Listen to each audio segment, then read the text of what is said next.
Look, I think this is an issue that is that we have been keeping a very close watch on the evolving situation there.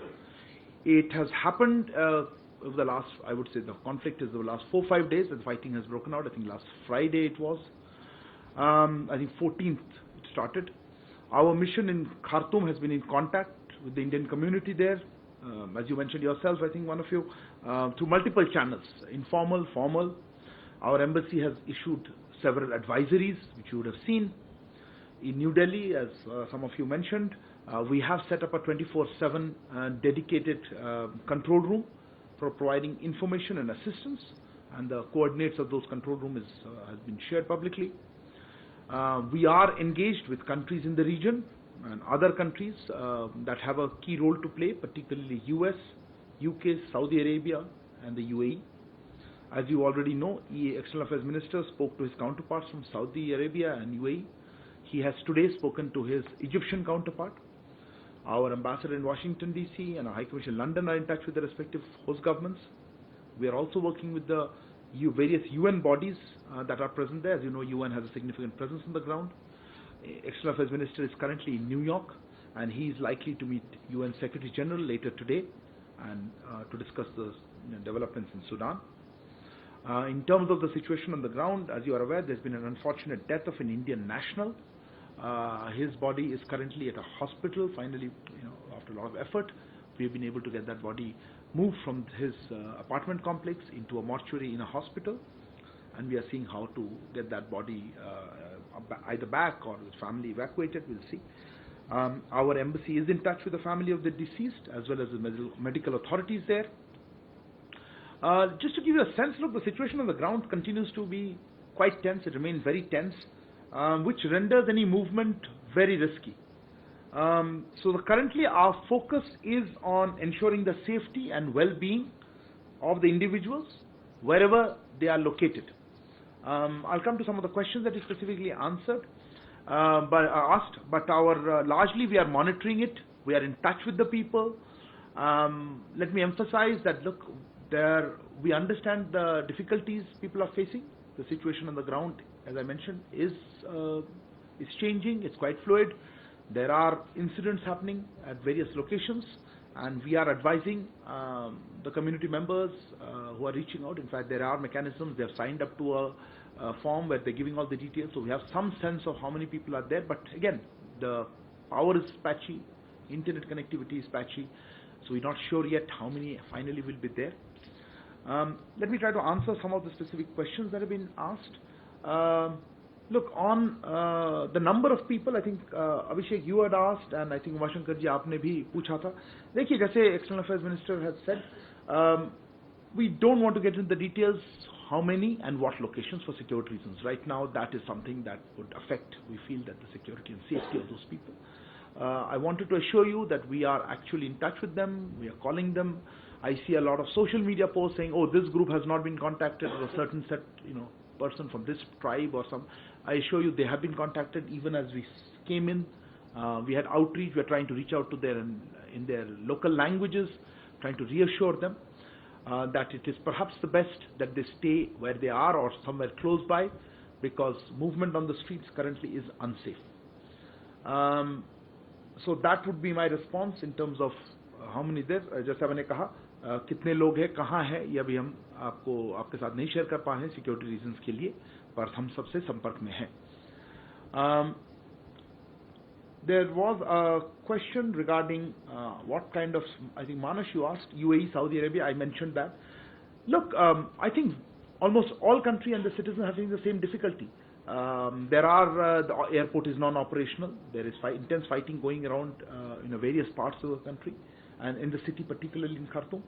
And I think various countries are looking at options, how to get their citizens out, how to get their diplomatic personnel out. And we are obviously in close contact with them, whether through the capitals, through their embassies in Khartoum, as well as in New Delhi. The support is not specific, it depends. Some countries have some influence and information. Other countries perhaps could guide us in what measures they are taking. Perhaps we can pool resources. At this point, it's a bit premature, but we are in touch. Certainly, as I mentioned, UAE and Saudi Arabia are on that top of that list. Meena, you asked about the control room. Look, most of the calls, the contact is actually happening in Khartoum. However, there are people who are contacting here. So I wouldn't know the exact number, but at least 100 plus calls would have taken place in the less than 24 hours that this is, or a little more than 24 hours that this is operational. But I have to check the exact number. Many of them are asking for their relatives, etc., where they are and what should they do. We are asking them if there's somebody who hasn't contacted our embassy, and let me reiterate that to people who may be watching this broadcast. If you are in Khartoum or you know of people in Sudan who have not yet reached out to the embassy, please do contact our control room or the numbers of the embassy so that you can be put on the list so that you know where you are and how we can render assistance to you. You had specific questions regarding from Srinjoy. You had asked about outside the Indian embassy. Look, the Indian embassy actually is located just opposite the airport, and that zone has seen a lot of fighting. There's been some shelling, etc. So I won't be able to specifically comment on whether it has happened specifically outside the embassy, but yes, there are reports that in that zone where there are many embassies, there are attacks going on. There have been certainly gunfire and fights on the street. I don't understand what you said. There has been silence in terms of reports from Khartoum. We certainly are trying to be in contact. The focus currently is on contacting the stranded people and the affected people. And of course, today's briefing is part of sharing what we know and what our next steps are. I think, Siddhant, you had asked about ceasefire. Look, yes, of course, if the situation on the ground improves and there is a pause in the fighting or there's some formal ceasefire, we will certainly take advantage of that. Primarily to first, I think, to get people together in safer areas, provide food stuff, provide water, those kind of things. But for the moment, it is still it is a very tense situation where there is not been too much of a respite from the fighting, although the intensity has been going up and down from time to time. I'll come back to a follow-up on that. Pranay, आपका प्रश्न था कि attack हुआ था embassy पर. हाँ, तो attack हमारे एम्बेसी, देखिए एम्बेसी जिस जगह पे है, मैं कहता एयरपोर्ट के पास, उसमें काफ़ी वहाँ लोकल फाइटिंग चल रही है, तो उसमें हम कंफर्म नहीं कर सकते कि एम्बेसी में एग्जैक्टली कोई, अभी एम्बेसी में कोई है नहीं, पर हमारे जो दूतावास के लोग हैं बाकी जगह से ऑपरेट कर रहे हैं और वो लोग सबसे कांटेक्ट कर रहे हैं. तो एम्बेसी पर अटैक हुई या नहीं मुझे अभी नहीं मालूम, पर सिचुएशन जैसे इंप्रूव करेगा हमें पता चलेगा जब हम जा पाएंगे उस एरिया पे. पर एम्बेसी के सारे जो पर्सनल हैं वो काम कर रहे हैं इस पे. इवैक्यूएशन के प्लान्स डिपेंड करेंगे सिचुएशन ऑन द ग्राउंड पे. हम चाहेंगे कि वो सेफ रहें. हम आइडियली चाहेंगे कि ये फाइटिंग बंद हो जाए ताकि ऐसे ऑकेशन होना ना आए कि हमें निकालना पड़े. पर अगर हमें निकालना पड़े इंडियंस को, तो उसके लिए हमारे पास हमेशा कंटिजेंसी प्लान्स रहते हैं और इस सिचुएशन में भी कुछ प्लान्स बन रहे हैं. हम रेडीनेस पे हैं, पर वो डिपेंड करेगा कि एयरपोर्ट कौन सा ऑपरेशनल है या रोड से कुछ कर सकें. ये अभी प्रीमेच्योर होगा कहना, डिपेंड वो सिक्योरिटी सिचुएशन पे डिपेंड करेगा. Akhilesh, you had asked about plans for sending officials on aircraft. Look, again, as I was mentioning to Pranay, that will all depend on the situation on the ground. I wanted to assure you that we are in readiness of taking multiple options. There are contingency plans. We are in close touch with our teams on the ground. But it all depends on how long there is a pause in the fighting or a ceasefire, where it is happening, what is available in terms of locations where we can safely take people away. I think that was related to Reza. You had asked a question regarding food and electricity, etc. Yes, there are issues of electricity. Parts of the city, we understand, have not had power for intermittently or for a few days. Food, I understand there is food, but look, street movement is difficult and shops aren't open, so that makes it much more difficult. We are trying to counsel, our embassy is trying to counsel groups or Indians how they can assist or they can find ways to get over this period. I won't be able to share with you specific details. That will depend on where exactly they are located and what are the local facilities available. I think you had another question largely on Khartoum, no? Or that I missed. They are in different hotels.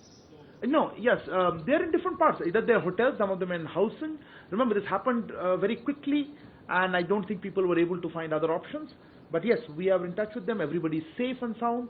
I wanted to emphasize that, look, our embassy has been really pushing in terms of trying to track down every Indian who's there, who's registered, trying to build a database of information, trying to counsel them, trying to tell them how it is to, what should they do in terms of remaining safe. Our advice, let me reiterate again, is that at this point they need to be where they are and seek shelter where they are rather than trying to go somewhere else till the situation improves.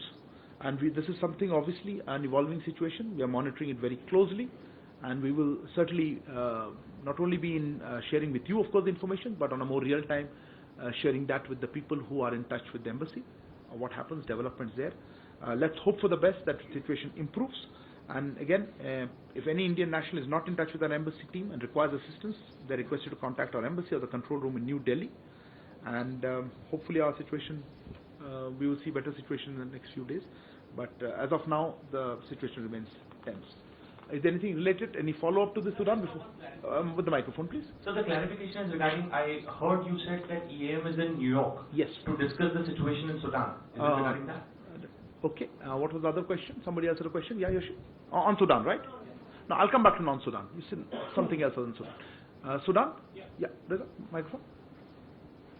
Neeraj, yours is also in Sudan? Yeah, sure. Just a quick clarification, Reza from Hindustan Times. Did you say that the embassy is not, I mean, is closed right now and no, that officials are? I understand. Yeah. I will tell you. Same. No, maybe I should rephrase that. Look, it was a weekend on the Friday, I think, when the fighting started. So the embassy premises, nobody is living inside them. Obviously, the embassy is functioning. Embassy personnel are there. They are rendering all possible assistance that they can. But as we have told other people also, do not go physically to the embassy premises, which is in a very high, fighting zone, intense fighting near the airport. So please contact the embassy otherwise, and they will be guided on what needs to be done. The embassy itself is open and functioning and providing all assistance, but the embassy premises themselves are in a high intense zone where we think it is not safe right now. No, this embassy, no, people don't live there. This is not that kind of embassy complex. It's a building. People live in their own homes, and nobody's inside the embassy building or the chancery building right now, or generally. Your question was regarding EM. As you know, we announced that External Affairs Minister is on a visit to Latin America. En route, he has stopped in New York, and he will be meeting. He's holding discussions, and today he will be meeting the UN Secretary General. Thursday, New York time, and we'll let you know updates on what happens.